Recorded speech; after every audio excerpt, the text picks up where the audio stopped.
So by the time I came out to meet him, my family was not keen on it at all. He photocopied his passport and his driver's license and called them on the phone and was like, this is who I am.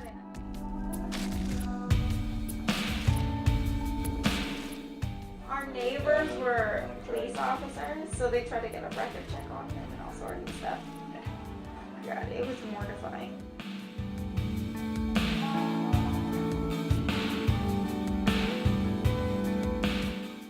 But yeah, so I came out to meet him within about, I want to say 6 months.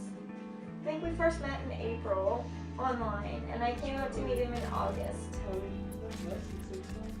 And I stayed 10 days in Ontario with him and his roommate.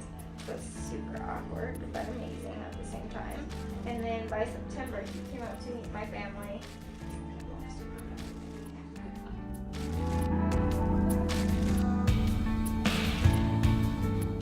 So I lived in Victoria at the time, and my family lived in Ladysmith, which is like an hour and a half apart.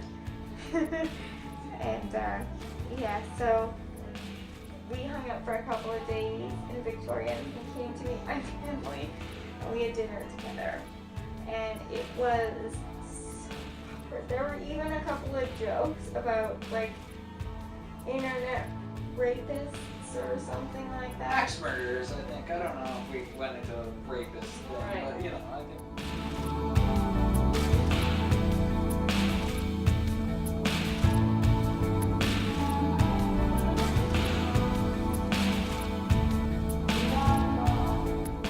There might have been an axe murderer joke or two in there. It was definitely awkward. And I was obviously the only person that laughed at it because I was trying to make it more comfortable. Anyway, it was definitely sketchy at first when my parents met him, but within like the first week that they met Dan, they fell in love with him and he became the favorite child. And I met Dan's parents that New Year's, so within a couple of months afterwards. And because I think he came in September and then came again in December for Christmas. And I remember the most hilarious part of that experience was I bought him a shirt from like t-shirthell.com or something like that said Save Gas, Ride the Handicapped. And I told my parents about it in advance, and I was like, should I make him open it in front of you guys? And they were like, yes, definitely. He should open it in front of us. So he opened it in front of my parents and was super awkward about it. And then my parents made him wear it to meet my grandmother. The picture was a guy like riding the back of a wheelchair, like just stand. But anyway, yeah, it was kind of an awkward shirt to open. Save Gas, Ride the Handicapped. Yeah.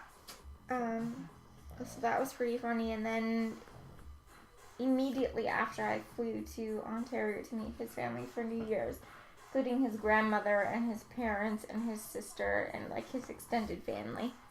And he wore the same shirt. And they're very, my family, as Zach would know, is not very politically correct. They're just kind of like redneck, relaxed, whatever. They're island folk. Exactly, island folk. Dan's family was very politically correct, and he wore the same shirt just to get back at me when I met his family, and that was a little bit awkward because his family really didn't know how to react to that at all. I mean, I think your granny was the best at it, but your parents had no idea what to say to it whatsoever. I mean, I think your family was more comfortable about joking about. Even my grandmother was like, right? yeah, Well, but my she family had a didn't good even laugh know at it. if they could laugh at Yeah. that. It's the first time they met you. Is it okay probably to thought I laugh was at just a her horrible being person. disabled? I don't know. But yeah. Which is true. And then like 3 months later I moved to Ontario. Nice. Yeah. That's cool. It was a very strange experience. But I think if not to like make full judgment or anything, but I think if we had not met online, I think it would have been a very different experience. I think the fact that we met online and he had the chance to get to know me before he knew the fact that I was physically disabled and all the differences about me made a big difference. But I thought you were a dude for like 3 months.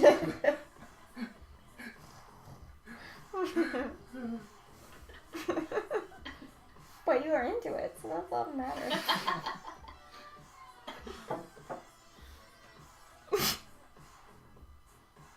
It's interesting though, I think I was terrified that I was the person that everyone is afraid to meet online. And that's actually how we met too, was online, and I didn't really think about it when I met you actually, but when I met Dan it was totally different, and I was like, we're far away, this is a big deal. Even though when Dan and I met, we both said that we weren't interested in dating at all. It turned into that quite quickly, and I was afraid that I was the person that everyone is afraid to meet online, like the person that everyone hides, I guess, the fat chick or the whatever it is, right? Like being disabled is, especially physically disabled and looking physically different, is not the kind of thing that you expect to see online, but Dan handled it like a champ. Which was, I think, the best thing that I could have ever experienced. Oh my god, that's gonna make me cry. It was a pretty amazing experience, to be honest.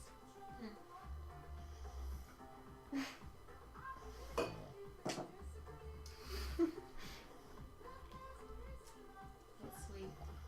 I don't know, like when I ended up telling Dan about my disability, like I told him fairly early on, I want to say within the first few days. I don't know what you remember, but I feel like It wasn't like a long, I mean, it wasn't some secret after like several months. I mean, I'd been more than a couple of days, but I really don't remember.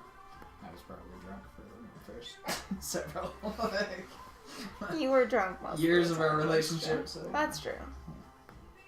But like, I think it took me a while to tell him about my disability, and the first thing he said, so I think I was visiting my brother in the States at the time. God, this makes me cry every time. I was in the States visiting my brother, and this was in like July, I think. So we had first met in April, and he knew about my disability, but he had never seen me physically, like my body. He'd seen my face and things like that, but like we had video chatted, but he'd never seen my body. And I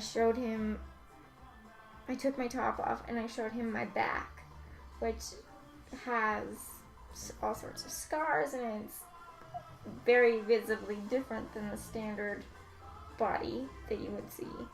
And the first thing he said, like I was hysterically crying when I showed him, and the first thing he said was something along the lines of, I always knew you were an angel, but I never knew you had wings, or something like that, or finally you showed me your wings. Whatever it was so cheesy. I don't know. Yeah. It was I super don't remember cheesy. that exact, Super cheesy. line, but anyway.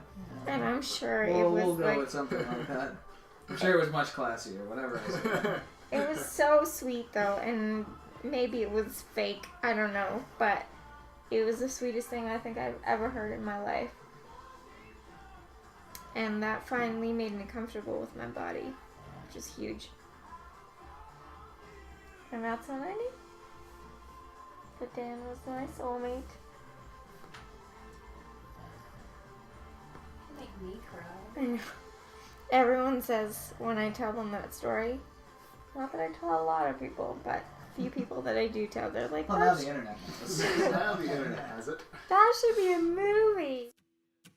Let's go!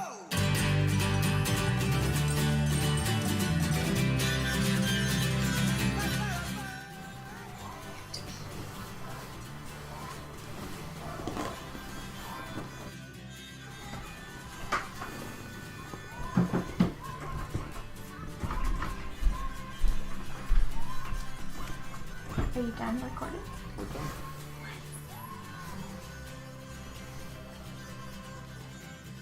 One more time, I'll write a song about you, just trying to understand. I hear my thoughts out loud. Well, I feel so dumb, I feel so weak, I feel so frustrated.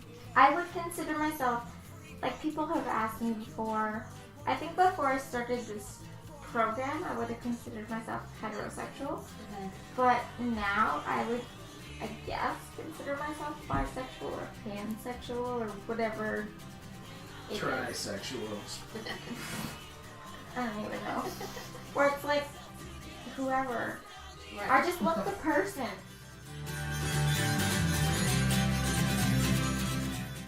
I do. I just love whoever the And person who is this person? 'Cause I'm- Now it's you. Now it's you. Whoever they are now.